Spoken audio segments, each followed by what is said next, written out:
What's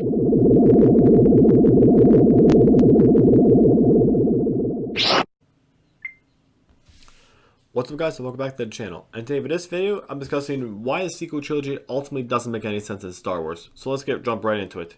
So really the main reason why the sequel trilogy makes no sense is that each movies, like all the movies, they don't flow well together. Mainly because each movie just retcons the last one completely. For example, like The Rise of Skywalker, which is a big retcon and middle finger to Rian Johnson in The Last Jedi. And The Last Jedi was ultimately retcon of The Force Awakens. Like, with the other two trilogies, like, I didn't really question, like, what was the point of them. However, in the sequel trilogy, like, after I saw The Last Jedi, I questioned, what was the point of The Force Awakens, because in The Last Jedi, Luke went to Octo, like, he went to all those islands because he said he wanted to die. Well, in The Force Awakens, why did he have that map? Like, that was the whole point of The Force Awakens. To find Luke Skywalker and complete the map together so they could find him to help defeat the First Order. But when Rey and Chewie get to Octo, Luke's like, no, I want to die. I came here to die. But like I said, that just makes you question, like, what was the point of the entirety of The Force Awakens? Because that was the point of The Force Awakens, was to find Luke Skywalker. And like I said, The Last Jedi just completely retcons that. And now when it comes to The Rise of Skywalker is an even bigger retcon of The Last Jedi. Obviously, like with The Last Jedi, heavily divided fans. Obviously, some loved it for its boldness and creativity. And some fans hated it for its disrespect for some of the characters, which I'll be talking about that shortly. But The Rise of Skywalker, J.J. Abrams basically came in and said, like, oh no, Rian Johnson pretty much screwed everything I had planned, so I'm just going to push everything he did aside, then I'm going to try to get my story back on track. So obviously J.J. Abrams set up Snoke in The Force Awakens. Rian Johnson kills off Snoke in The Last Jedi. JJ's like, oh no, there's no major villain, and I don't want to make Kylo the main villain, so let's bring back Palpatine. But then that ultimately retcons, Return of the Jedi.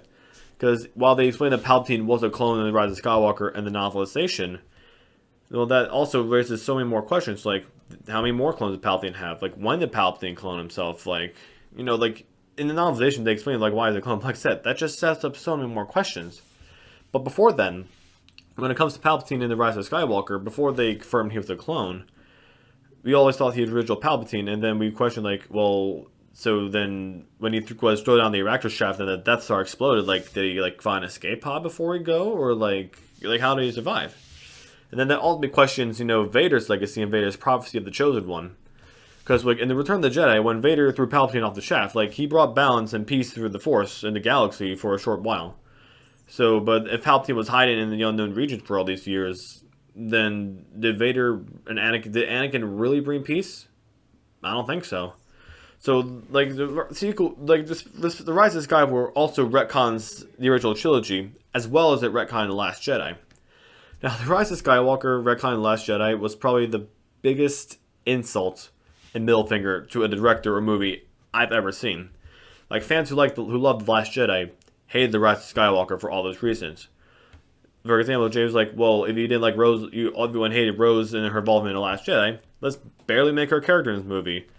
You hated how Luke was treated in Last Jedi? Okay, I'll bring him back for a quick cameo, but then I'll make him matter. Like, it just, like, I've never seen, like, any trilogy or set of movies that just make me question the previous movies.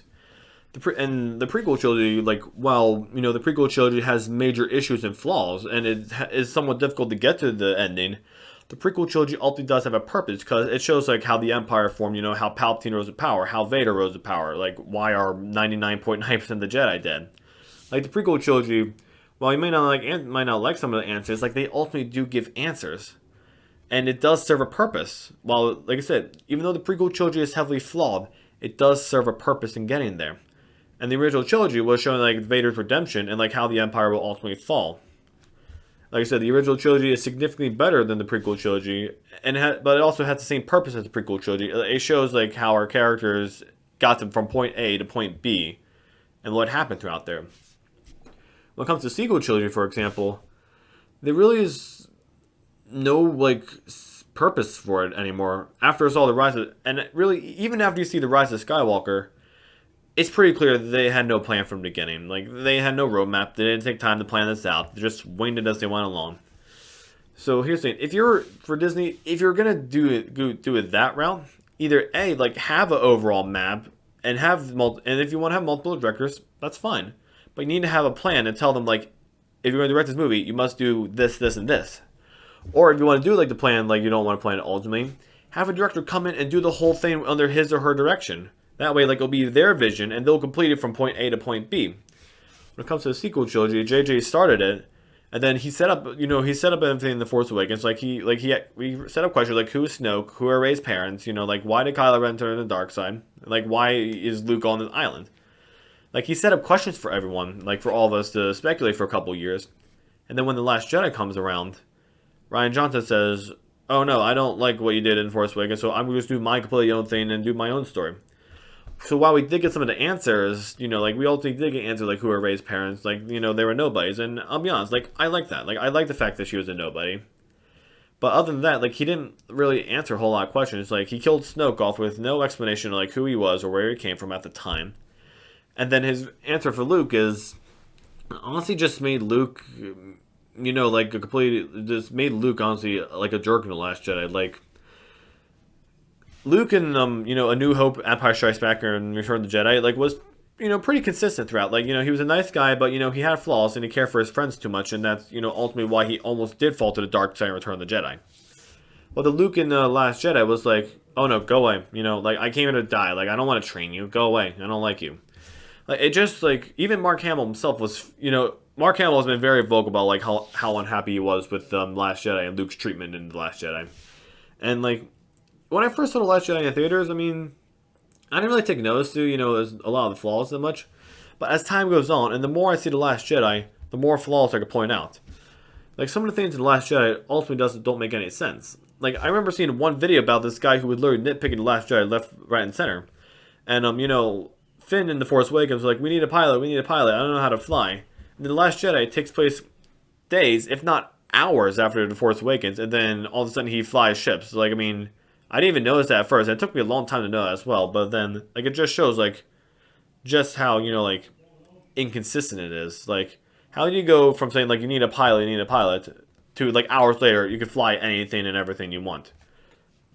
Like, small things like that just don't make any sense.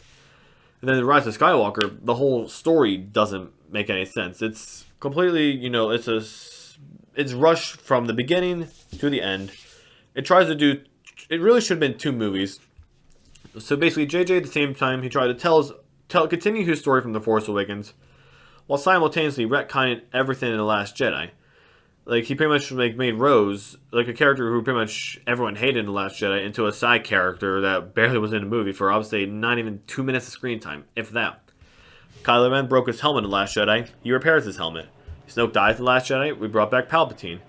And, like, Rey and Kylo broke at the Skywalker lightsaber, Rey repairs it. Like, Rey had no training in The Last Jedi, Leia trains her in the beginning of the movie. Like, The Rise of Skywalker was ultimately a big middle finger and a big insult to Rian Johnson's Last Jedi, and it just completely retcons the entire movie.